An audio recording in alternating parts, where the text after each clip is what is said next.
if you know that what you're going to do is going to make a difference, just be at it. Don't give up. Just a quick disclaimer.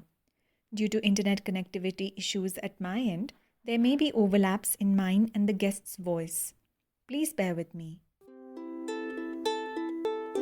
Hello, guys, and welcome to episode 2 of Sustainability Simplified, your bi monthly dose of how to seamlessly build an action oriented, sustainable, and profitable business.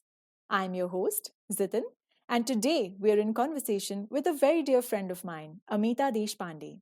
She is the founder of Recharkha, which magically transforms waste plastic bags into beautiful utility products.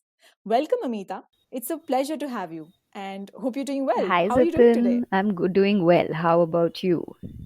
Yes, very well. How's the COVID situation back there in Things Pune? are, it looks like they're settled. Nobody knows the situation, if I'm not wrong. Everybody's back to work. Of Everybody's, course. everything's getting back to normal. I think people are just ignoring the COVID That's situation. good. That's good. That's good. But as long as people are sort of, obeying with Ah, the rules and no. regulations mostly, and then just putting on masks I and sanitizers and all I that, I barely think it think should people be are okay. really taking care of that anymore. So I don't know how it's going to Yeah. be, in the how it's going to develop into what it's going to develop into. Yeah, I know there's a lot of Mm, uncertainty, and there has been over the past few true. months as well. Thankfully in Nagaland, people are usually, obeying rules, and they usually do wear masks and use sanitizers. So that's something good that I've Nice. observed here. So great. So let's dive in. I have a couple of I questions for would you love to today. answer. And I want to kind of begin by asking, great.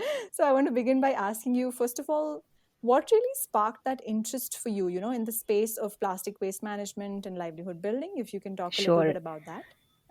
So Zitin, since childhood, since I got to know that plastic waste is not biodegradable, somewhere in 8th standard or ninth standard, somewhere in school, I got to know about that through textbook, and I started questioning every time I used to take a plastic bag or somebody else used to take a plastic bag, and I used to think that why are we using these things or why are we throwing them away? It's not degradable, and where are they going? These kind of questions kept coming Of into course. my mind. But I all I could do is Right. to stop or reduce their use from my own home, and kept bugging my parents and bugging everybody around me to not use plastic wherever Yeah. possible. And plastic, thermocol, all those Right. kind of Right. things which do not degrade. And I kept reading about it, and I kept researching a little bit on my end about it. But I went on to do my basic career. I went on to do my masters in bachelor's in engineering, and went on to work at an IT company. But on the sides, I kept pursuing my hobby of working for some social enterprises, volunteering for NGOs. I kept doing that on the side, and also pursuing my hobby of hiking and trekking. So while on some of these treks or some of these Right. travels in rural areas, I started seeing that the problem of waste is somehow hidden in the cities, because all the waste is taken and then dumped into landfills which nobody can see. But in villages and in rural areas, you can Right. starkly see the difference, because everything is right there. It's just thrown outside their homes, outside the village, in a pile of waste. And it's either burnt or just kept there, and then Right. there are animals feeding on it. And it's just not a nice, scene to Yeah. see, especially for on in the countryside, where you go there for the beauty of it. And as a result, I really Right. took it to my mind that I want to do something about this. And till then, I was already in my IT company, and I took up a decision of quitting my job and taking up a master's program. And of all the places, I went on to do my master's in the US, which is where a lot of consumerism is practiced and a lot of waste is generated. And so I was a part Right. of creating all that waste, all that packaging, and shopping all the packaging from these big markets over there. But I kept studying Right. sustainability and management. That's what I did. And Right. I took up a job also where I was helping companies develop sustainability reports. And as a result, I started understanding Right. that Right. companies are taking some steps at it, like no, even if they are really small. But even if a large corporation takes a very small step, it is going to be a big difference. So that's why I took up that Right. field at that time, and then slowly actually stepped into upcycling plastic on my own. So that entire transition was Right. also a Right. really interesting an interesting turn. But that's how I actually landed up in this field of sustainability, and then slowly into waste management.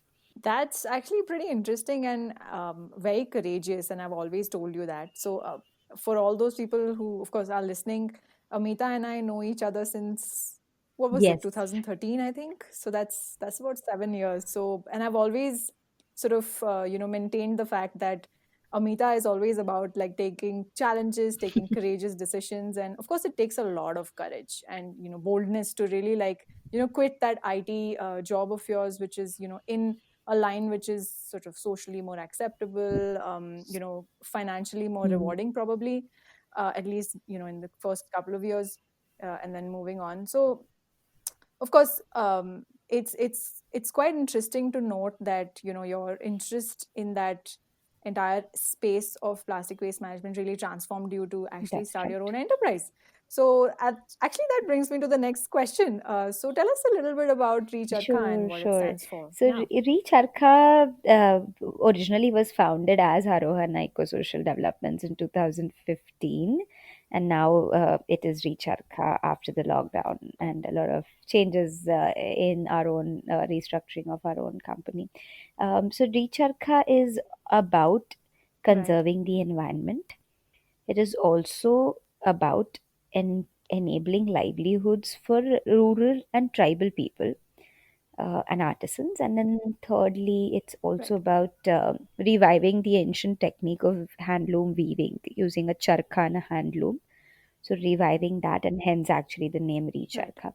And finally, the products that we decided to create as a part of as a byproduct of recharkha, that people can use sustainable alternatives to those available in the market. So that's what Recharkha is all about. And the Right. entire process of upcycling in Recharkha is also very interesting, because we not just recycle or upcycle plastic waste, we actually weave it using a charkha and a handloom. So that makes that entire process very special, because that's a result, it creates livelihoods. And it also the truth is that our Yeah. traditional methods were so sustainable that they did not require we do Yeah. not require any electricity or heat in the process of making fabric, which today is sort of impossible to think about. So our village where we make this Right. fabric is located in a remote village in a remote forest area, where electricity is not very certain, but still our Right. work continues to go on. Even if there's no electricity, if there's no heat, our work continues to go on. So that's what Recharkha is all about. Great. I think that sounds pretty interesting. And you mentioned that it does not require any kind of external heat or artificial, processes. So, can you tell us a little bit about how that plastic bag really transforms into, let's say, Sure. shopping bag or like yoga mat Sure, cover, sure. for So instance? we are, what we do is we collect all this plastic waste. Typically, it's collected from cities like Pune, Mumbai, or Right. Silvassa, which is our closest town. And the plastic waste is first washed and sanitized. We ensure that the plastic waste is obviously not coming from a very filthy place where it's ended up in the landfill or something. We collect it much before that, and we basically collect only segregated waste, which is segregated at home. Once the plastic is collected, we Right. wash and sanitize them. using biodegradable cleaners, and then we uh, Right. dry them and sort them into different colors. So the colors are all original colors of the waste. We don't dye them or add any pigmentation in the waste plastic. And And so how do you oh, we dry just how do you sun dry dry it? it. We sun dry it. Yeah, Amazing, amazing. Like you said, no yeah, yeah, artificial yeah, heat yeah. externally. Right, right. Yes. Awesome. So after Great. that, Yes. we take it to our processing unit, where a bunch of women sit and cut all this plastic waste just using a pair of scissors. And it is cut in such a way Amazing. that we can weave it. So the next process is obviously winding it up on a charkha and weaving it on a handloom. Right. So we actually weave all that plastic Right. waste together and make a fabric from it. And that fabric is then used to stitch, design and stitch beautiful handbags, laptop bags, yoga bags, home decor products that we make, and some utility products, which are great alternatives to those available in the market. Right, right. And so, how do you really reach out to people who might like to buy these products? Do you have a workshop? Do you have a shop? How do you reach out to those people? Yeah. We have an online store which is called www.recharkha.org. That's where we have Right. most of our products uploaded, where people can directly buy it. We also have a workshop in Okay. Pune where the products are manufactured. So Right. here also we have people coming in to buy our products. And after the pandemic situation is over, we'll start participating again in various exhibitions and events across major cities in India. And we've also started Right. partnering with people in other countries, where resellers have taken our products to different cities like Paris, New York. Yeah, yeah. Hmm. So it's just Singapore, and also in Dubai, for example, in Australia, in London. So it's been Amazing. out there, and people have been appreciating our products and buying it from various resellers of us. That's amazing. That's amazing. So you have a crazy international footprint. Then that's Yeah, fabulous. So yeah, that's amazing. So right, of course, this is entirely on the professional side, but something that has always been on my mind was that personally, what really keeps you going? From the day you started your business and today where you're standing. What do you think are those factors that have really helped you overcome, let's say, a few hurdles throughout your journey that you might have encountered till that's date? there have been many hurdles, of course, but I'll not get into Right, right. details of those. But yes, the most important thing that I feel, because of which I could start this work, is the passion that I wanted to work in this field, was the total drive and passion that I want somehow to people to understand that they should not create so much of waste, because waste is already in abundance all around the world.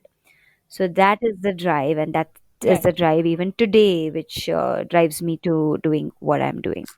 Second most important thing I feel right, is the persistence, that I've kept made sure that I have been focused, and I have been doing one thing at a time. So right now it's upcycling of plastic waste and giving out awareness amongst people of not creating more waste. So only when right, waste will stop getting created and the existing waste will get recycled and upcycled, then the problem of waste will come under control, because only recycling and upcycling is not a solution.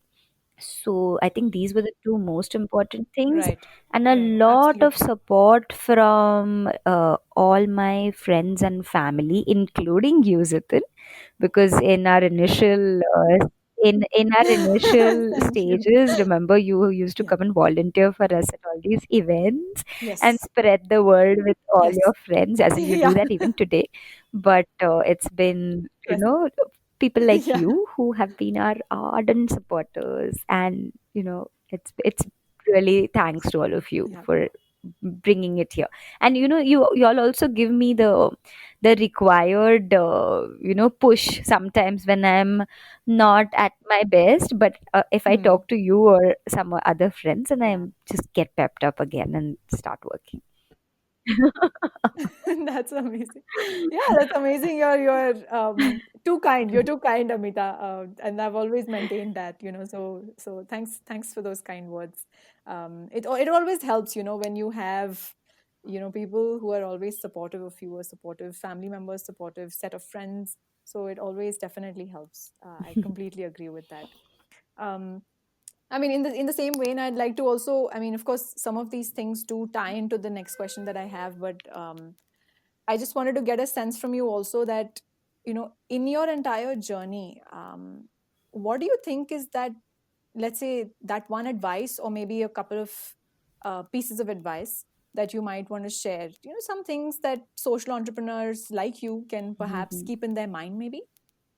If you can Yeah, yeah. elaborate So a little right, bit on that. like you rightly said it, I had covered a few of these points in my earlier question.